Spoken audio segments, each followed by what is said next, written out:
today we won't be providing you with any pristine, high-carbon steel. We like to throw a monkey wrench into the works, quite literally.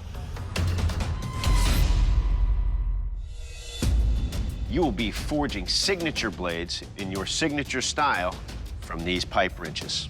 Wrenches. What the hell am I going to do with those? Bladesmiths, your 3-hour forge time starts now. Monkey wrenches, pipe wrenches, whatever you want to call it, there's a lot of steel there to work with. I guess our guys are going to be monkeying around for a while, huh? Here we go. Here we go. I have no idea what steel is. I'm assuming the jaws are the best, but I'm going to do a spark test.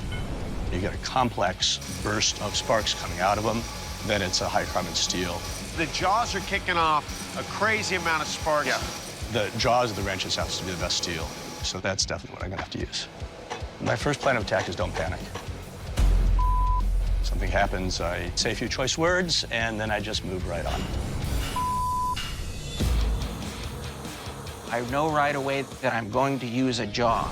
I like Mark's idea, grabbing the big pipe wrench, take the top of the jaw off, and forge a blade out of that. The upper jaw was here, so this is the threaded shaft of it. We're not sure what steel this is. Now I have a straight piece and start drawing it out as quickly as I can. I am going to use the handle because that's already pretty straight and mostly flat. Holden's the only one that's using the handle portion of the monkey wrench, and that's concerning. Those handles are an I-beam construction, so it's really easy to forge in cold shots when you're going to flatten that out. As he smashes it down, it'll roll in on itself. Right. Creating bad pockets right in there. I gotta get it done quickly without cold shots, and that's turning out to be a little difficult. When I work with a mystery metal that I don't know what its heat treatment schedule is like, you have to experiment a little bit. Looking at the broken end of this, and I'm looking for how big the structure inside is. Chris did what I've been waiting 4 seasons for somebody to do. He took a recycled material, heated it, quenched it, and snapped it to see the grain structure. That's going to help tell him how he should heat treat the blade. That is a very, very smart move. Now I know how hot it's got to get, how many times I've got to thermally cycle it to get it to work, and what its durability is. And that's really valuable information. I'm not doing so well. I'm seeing a lot of cold shots. This is intense. I start flattening it out. He looks like he's trying to force those lips down. I have a feeling that they're folding over. They're creating some spots. I see a crack. Actually, more than one crack. That handle section of steel is a lost cause right now. If I continue with this crack blade that I know for a fact will just shatter in the heat treat, so I'll get disqualified. Some say it's insane to do things more than once, but I gotta start again. With the hour left, he's starting a whole new blade. He's made a decision to go with the jaws of the pipe wrench. That's a smart choice. But he needs to kick it into high gear because these other smiths are not amateurs. I'm feeling pretty good. I got my pipe wrench forged out into a blade, but until it's been properly hardened, it's not a knife. Look at that, look at that. There we go. Yes. That's nice. That's beautiful. Now the big concern's going to be a warp. Moment of truth.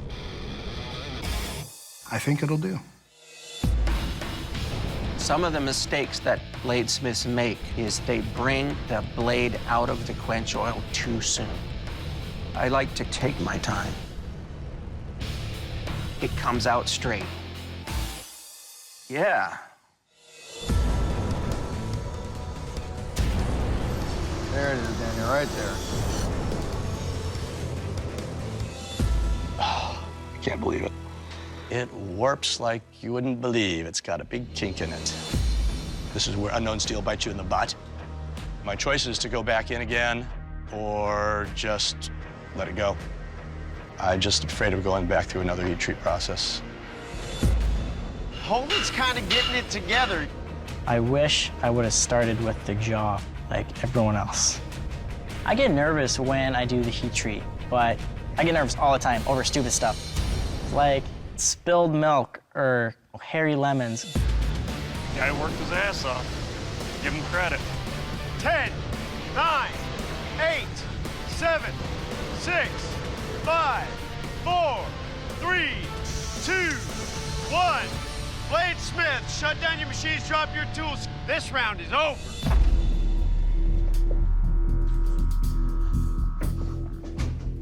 That was interesting. All right, judges, our bladesmiths have completed their knives. Now it's time to take a closer look. Let's start with Chris. Aside from Chris giving us a very clean blade, I love the smart choices he made. Beautiful grinds. It's nice and straight. All right, let's go ahead and take a look at Mark's work. Basic, well-executed, shows advanced precision. That's what I like about it. It looks like it was done by a machine, well-executed. All right, let's move on to Holden's blade on the end there. I wasn't sure you had a chance to finish. Yeah, I didn't either, but I did. There's a lot of work still to do here. You can see where those teeth have left those small little lines. They're not cracks. Love to see him grind those off because those are potential fracture points. Holden did a nice piece here. You know, he never quit. It's got a little bit of a warp in it, but it's within grinder range. It's a solid foundation.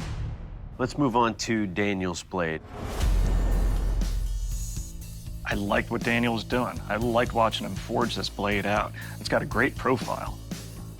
But then you turn the blade this way, and you got not one warp, but you got two. It's curving to the left and then back to the right at the tip. We got an S here. It's like an eel going through the water. Basically, this knife needs to be reheated, not just on the spine to be straightened. It needs to be reheated completely.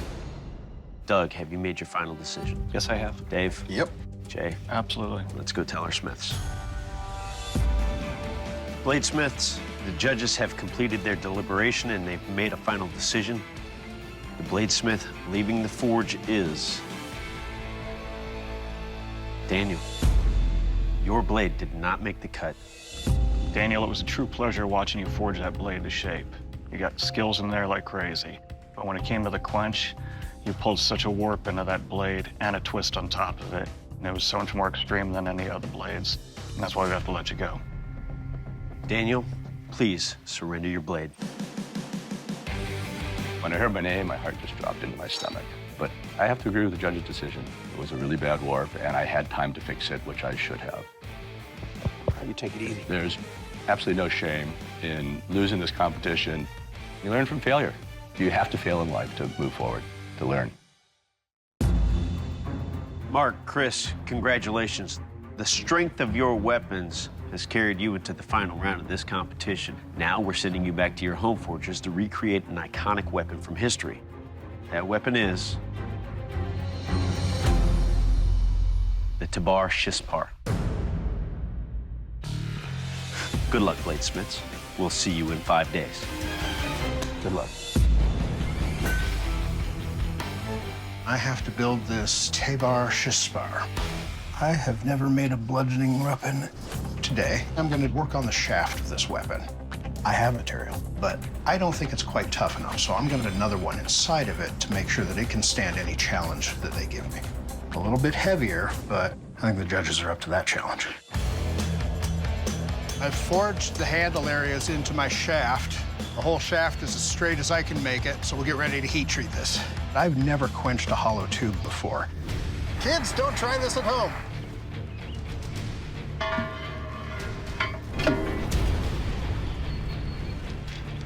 That was exciting. It's like Mount Vesuvius exploding. It's kind of fun to watch, but a little bit scary, too. There is our hardened tube of 1084 steel. I got a lot of work done, but I've got a lot of work still ahead of me. I got all the forging done, everything forged into rough shape. The first step today is get the parts of the mace cut to shape. So far, so good.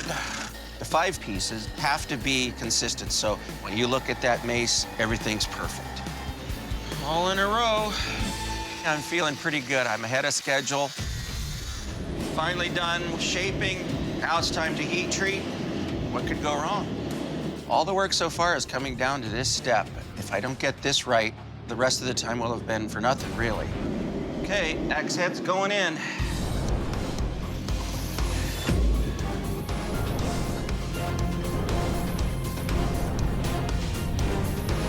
I got the heat treating done. I couldn't be happier. I feel like I'm a bit ahead of my game. Yesterday, I forged out my Tabar axe as well as the flanges. Today, I need to do all my heat treating, and that's really important. Grab my wire, I can do all these together, and then do the axe, because I want to be a little more careful with it. I need to focus on not making mistakes. Without the heat treat, I don't have a weapon. Despite all the work I've done, nothing matters until this thing comes out of that oil looking happy.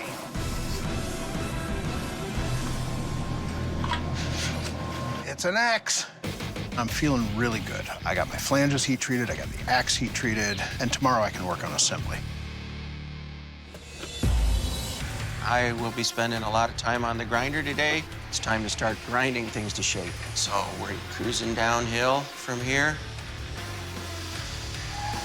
Yeah. For 3 days, I was thinking everything is going too darn smooth. Something's gonna happen, and it did. I found 2 cracks. Right now, I'm looking at 2 options. I can try and make this one work or start over, make a new one. I may be able to save this blade.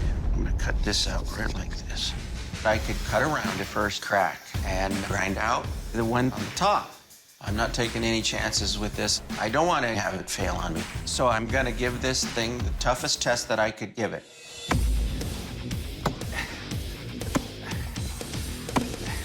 I think it'll be good. Bladesmiths, the Tabar Shishbar is one weapon with multiple personalities. To see what kind of lethal damage your weapon will do, I will take you to Tabar Shishbar and use both ends to deliver killing blows on this ballistics dummy. Mark, you're up first. You ready? Mm-hmm. Let's see it.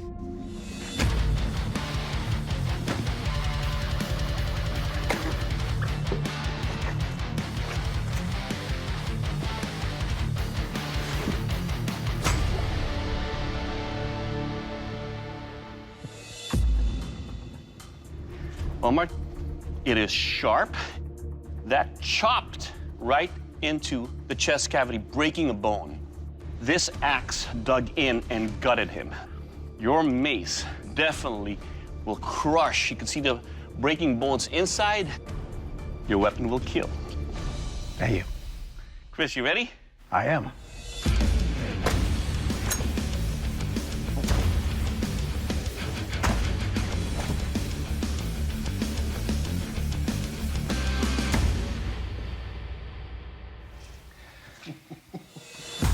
Oh my gosh. Into the lung, into the heart. Your mace definitely penetrated through the skull. Bones are broken. I don't think it's gonna end well.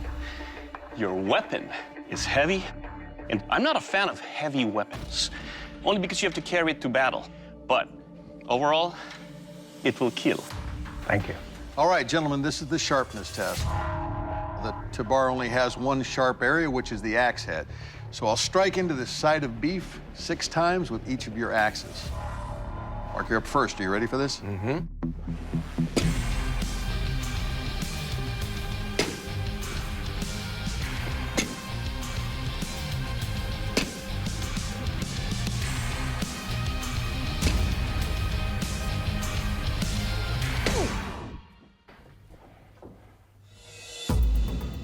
Your weapon's nice and light for a weapon that looks as heavy as this is.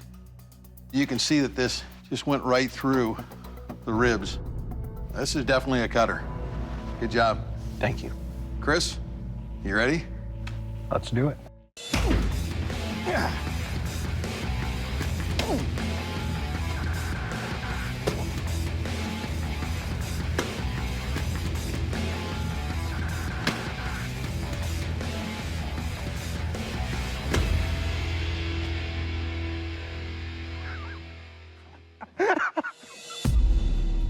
Well, right off, the weight difference, I mean, this thing hits like a ton. These hooks tear meat coming out the back way. Your edge, there's no damage that I can feel. It's heavy, but it does a hell of a lot of damage. Nicely done. Thank you. All right, gentlemen, this is the strength test. Now, to test the strength and durability of your Tabar-Shishbars, I'll be using all parts of it to strike this suit of armor. Mark, you're up. You ready? Yes, I am. Let's see it.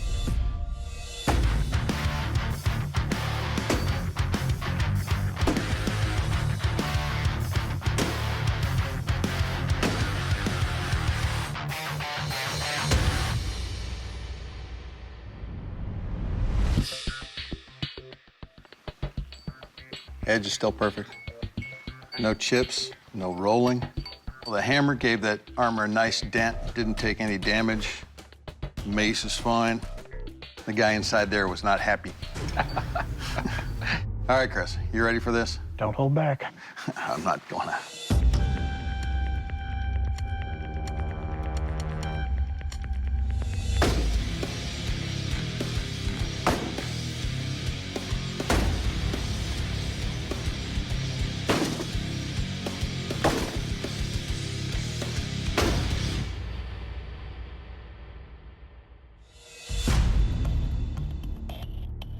This is a heavy weapon.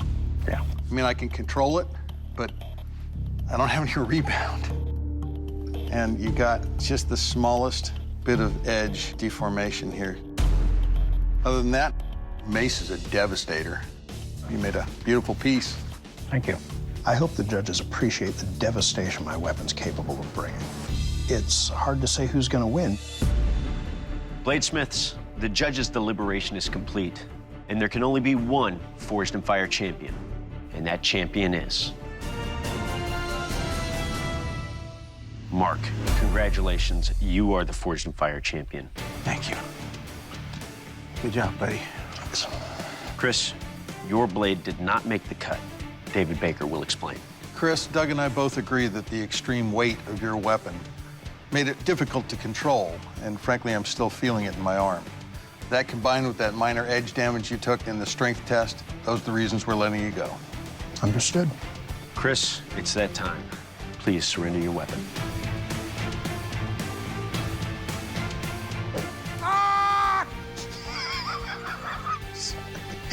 I just... I think I put up the best I was capable of in the time that I was given. See you later, buddy. Congratulations. Mark did good work, and his was just a little bit better. Mark, congratulations. You are the Forged in Fire champion and will be receiving a check for $10,000. Good job. How do you feel right now? I feel great. Chris, a hell of an opponent. I'm glad it went to the very end. I wanted to see a real competition. Mark, please present your weapon to the judges and shake our hands. I won. I am the champion. Whew. Unbelievable. I just won $10,000. My wife and I, we made a deal. She gets $9,000, and I get $1,000. So, congratulations, dear.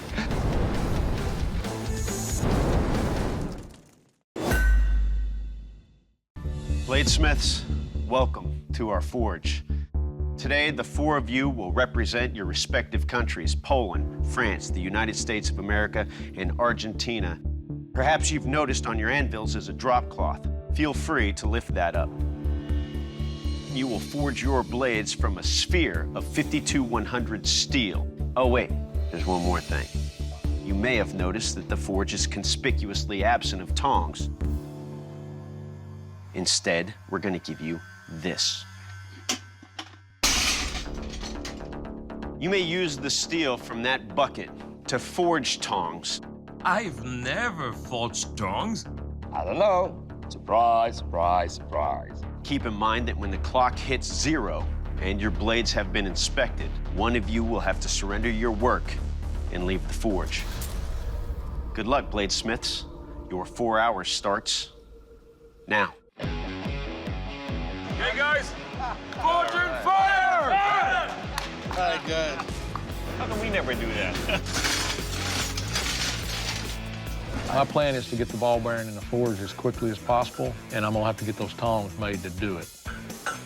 It's been a while since I've made some tongs. I mean, it's gotta be big enough opening that it'll hold that ball. That's the tricky part about it. I am forging the Death Star.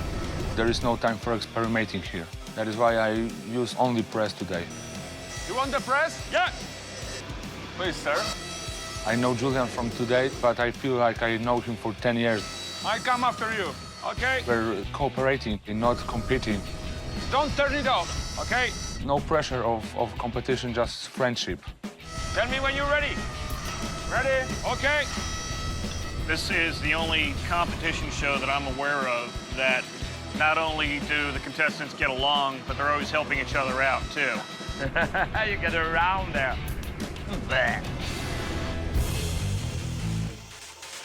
Guillermo's so ahead of the game. Wow. Now, here's It's the been question. really Do you cool think watching. Guillermo's going to quench early and then grind? Oh, that'd be amazing.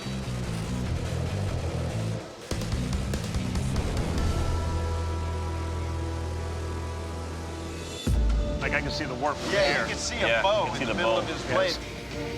That scares me. So Guillermo lays his blade on the cold anvil stand. Is that going to pull the warp that he's fighting? It can. Just like us, you know, we pull away from heat. Steel actually does the same thing. No, no, no, no, no, no, no. Julian's a bit of a showman. Yeah. It's a good show. Yeah. My blade is basically finished. So, put under the fire when the edge is at the right temperature. I'll do my quench. It's now or never. Put into the oil and leave it into the oil. So you are finished? My blade is cooling down. Where are you? Then it could break. Here you are. It could jump and run away. That's good. La ligne, elle est juste magnifique. So Michael has yet to heat treat, and JW has yet to heat treat. If you screw the heat treatment, you have a piece of junk with a nice-looking handle. We'll see what happens here. It's very, very hot. And it's in the quench. All right, moment of truth for Michael. I have a little bending, but if I reach the second phase, I will fix it. You have just 15 minutes remaining in this round. 52-100 steel doesn't move fast. Of course, all eyes on JW. And I am hogging the grinder. All right, that's enough, JW. Come on. Going for the edge quench. Well, I'm fine with that. If JW develops a warp in the quench, he won't have that much time to correct it. No, not at all. Nice, we got a quench. This is kind of a make or break moment for JW right here. Yeah, it is.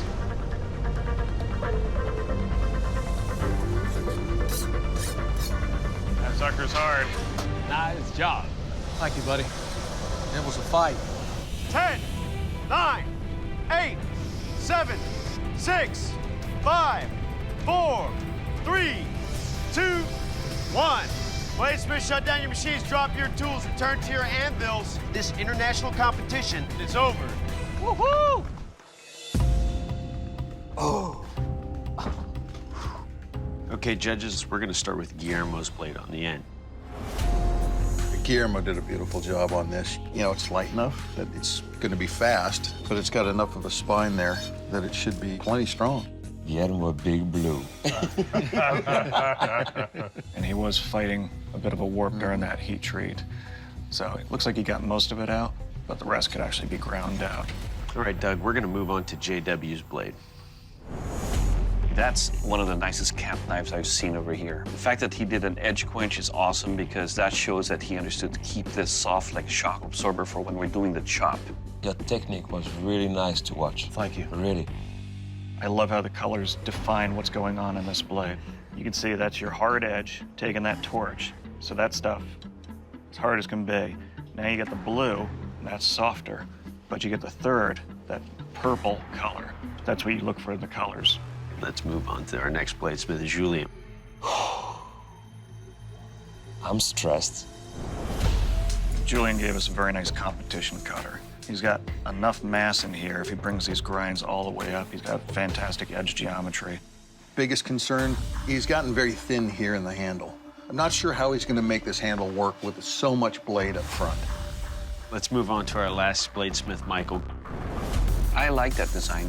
I wouldn't change a thing, but the biggest issue, of course, are the cracks that we see right here in the spine. When you chop into a wood, that could travel up to then either open up the cracks or possibly break the blade. They are keeping my knife for too long. Honestly, if he cut a ½ inch off the back of this thing and made it into an actual sax, this would be a wicked piece. It's that time. Doug, have you made your final decision? Yes, I have. Dave? Yep. Jay? Yeah. Let's go tell our Smiths.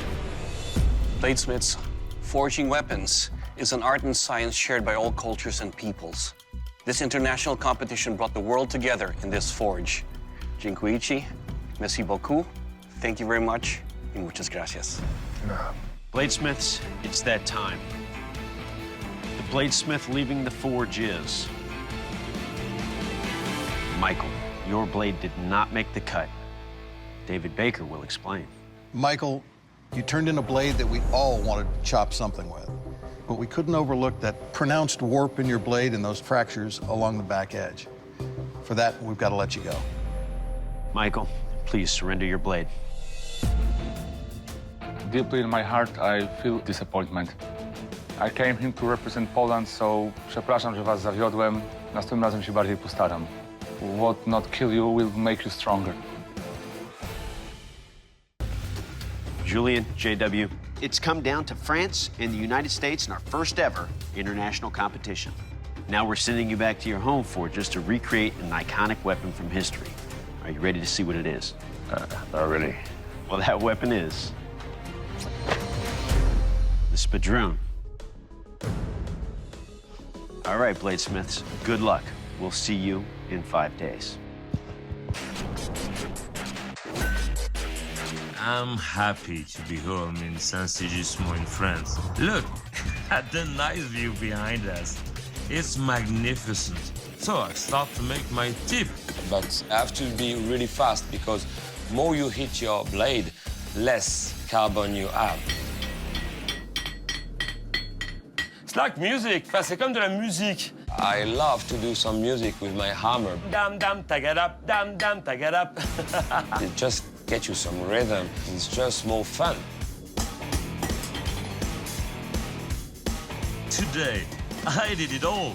The tang, the tip, the blade. All I have left is to grind it a little bit.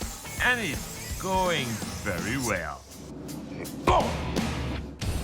I'm excited to get started this morning, fixing to start profiling everything, so we'll spend a bunch of time at the grinder today.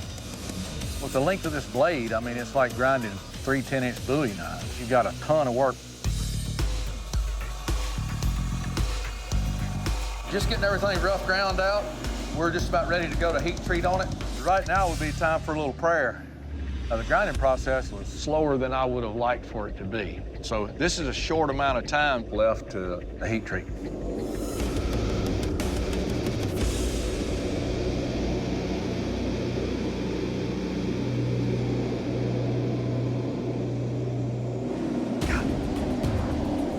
I notice this curve from the top down, and it just heart sinks. I've got to do something to correct this. I know I can't fix it cold, so we got to go back in the heat treat again. I take it out of the oil, and I got the same thing. And I'm thinking I'm gonna have to regroup and start over. So today, I'm gonna work to be ready for the quench. The quench is important because if the quench is not good, my blade's gonna be like butter, and she's gonna bend at the first shot.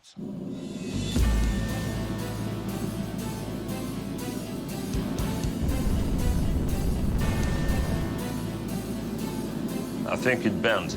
I know that there's a weak point on my blade who make the curve, so I have to do the second one.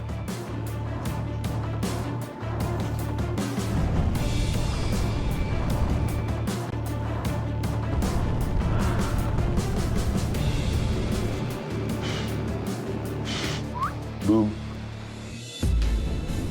Third quench, this one goes down. I don't want to do another one.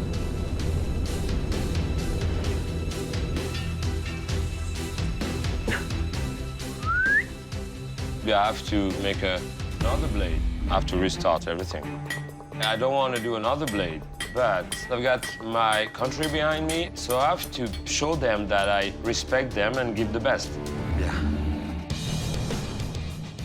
Thought about a lot what happened yesterday.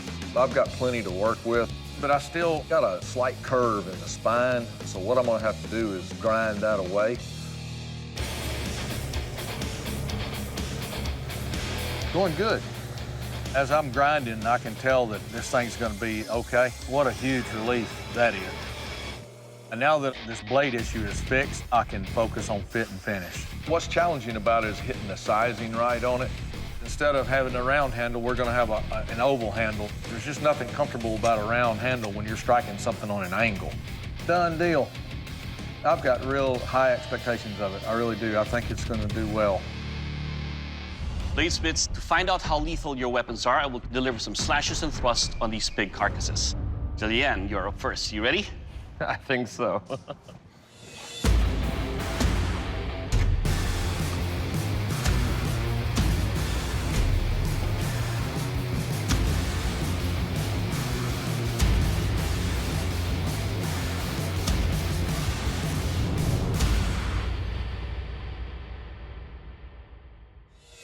Right, Julianne, let's talk about your sword here. It's a bit on the heavier side. Your edge easily lacerates into the big carcass. On a thrust, it penetrates deep. Your weapon definitely is sharp. Your sword will kill. Thank you.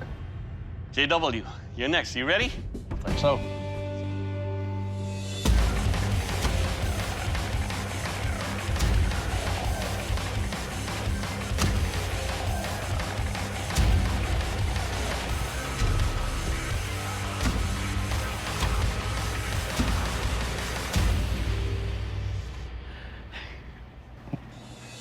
Okay, JW, let's talk about your Spadroon here. The fact that you put a fuller all the way through up here lightened your sword a lot. It is so sharp, it almost cut all the way through this carcass.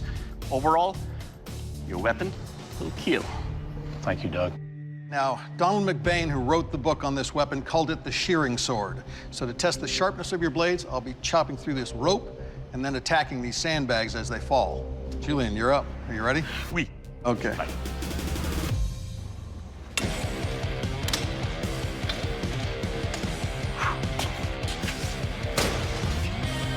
I'll get him.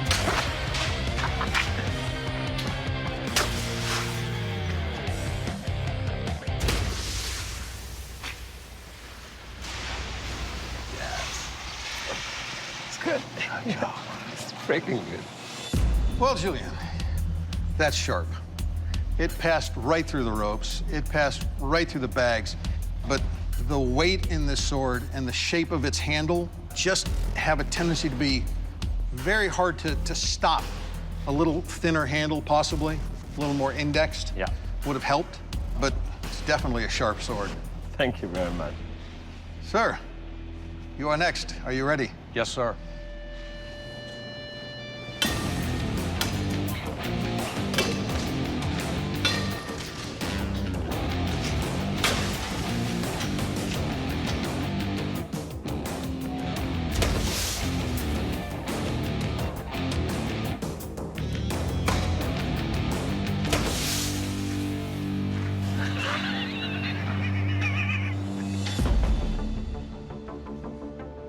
Definitely sharp enough to cut through the ropes. Your handle would have been nice to see it taper and swell a little bit more, but it's definitely a cutter. Thank you. Yeah, nicely done. All right, gentlemen, next up is the strength test. Now, to test the strength and durability of your blades, I'll be thrusting with the tip and cutting into these hardwood, leather-wrapped shields. JW, you ready for this? Yes, sir.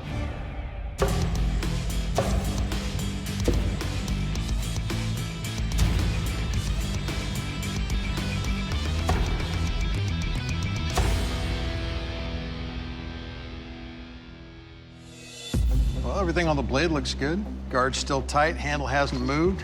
Think you did a great job? Thank you, Dave. Julian, are you ready? Good luck.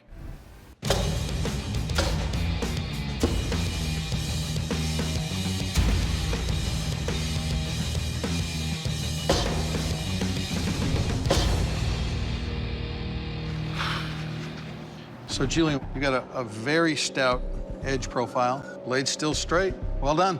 Thank you so much. Well, gentlemen, the judges have made their decision.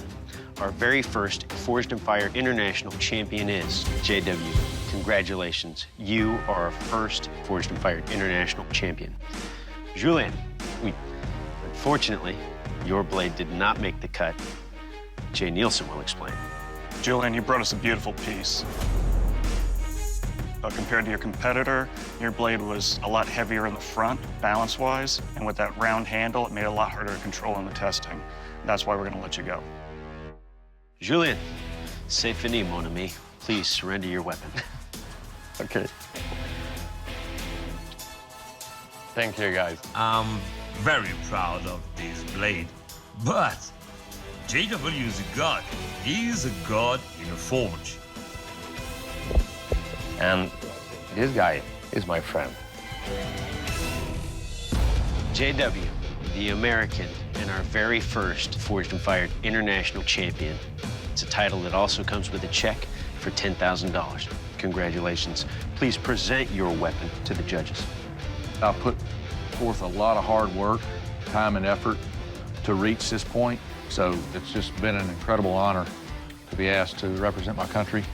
And not only that, but being able to meet guys from different parts of the world and the friendships that we developed was just a great experience. And that's what it's all about.